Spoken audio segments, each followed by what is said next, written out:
নমস্কার, শুরু করছি আজকের সংবাদ।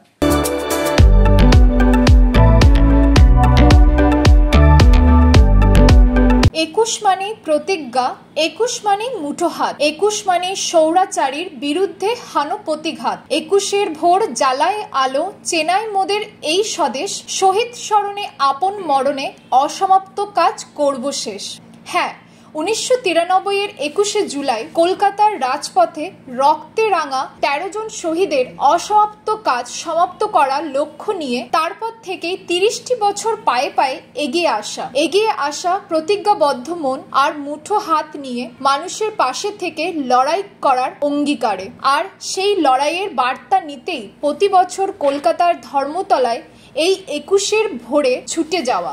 21শে জুলাই শহীদ স্মরণ সভা প্রতি বছরের মতো এবছরও অনুষ্ঠিত হবে ধর্মতলা প্রাঙ্গণে। আর সেই সভায় এবারও পৌঁছাবেন পূর্ব বর্ধমান জেলার খণ্ডঘোষ ব্লক তৃণমূল কংগ্রেস ও ব্লক তৃণমূল যুব কংগ্রেসের সদস্যরা। আর সেই বার্তাকে ঘরে ঘরে পৌঁছে দিতে তাদেরই উদ্যোগে খণ্ডঘোষে অনুষ্ঠিত হলো মহামিছিল। যে মিছিলের নেতৃত্ব দিলেন ব্লক তৃণমূল কংগ্রেস সভাপতি তথা পূর্ব বর্ধমান জেলা পরিষদের অধ্যক্ষ অপার্থিব ইসলাম। পাশে ছিলেন পূর্ব বর্ধমান জেলা পরিষদের জনস্বাস্থ্য কর্মধ্যক্ষ বিশ্বনাথ রায়। আর তাদের সঙ্গে এই মহা মিছিলে পায়ে পা মেলালেন শয়ে শয়ে মানুষ, যাদের লক্ষ্য 21-এর ভোরে কলকাতার ধর্মতলায় পৌঁছানো। অপার্থিব বলেন, আমরা প্রতি বছর এখন থেকে হাজার হাজার মানুষ কলকাতার উদ্দেশ্যে রওনা হই 21শে জুলাই ভোরে। এবারও ওই দিন আমরা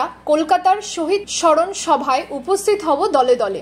সেখানে আমরা কথা শুনবো আমাদের দলনেত্রী তথা রাজ্যের মুখ্যমন্ত্রী মমতা বন্দ্যোপাধ্যায়ের, কথা শুনবো তৃণমূল কংগ্রেসের সর্বভারতীয় সাধারণ সম্পাদক অভিষেক বন্দ্যোপাধ্যায়ের। আর তাদের সেই কথায় যে নির্দেশ থাকবে সেই নির্দেশকে আমরা ফিরে এসে আমাদের ব্লকে যথাযথ পালন করব।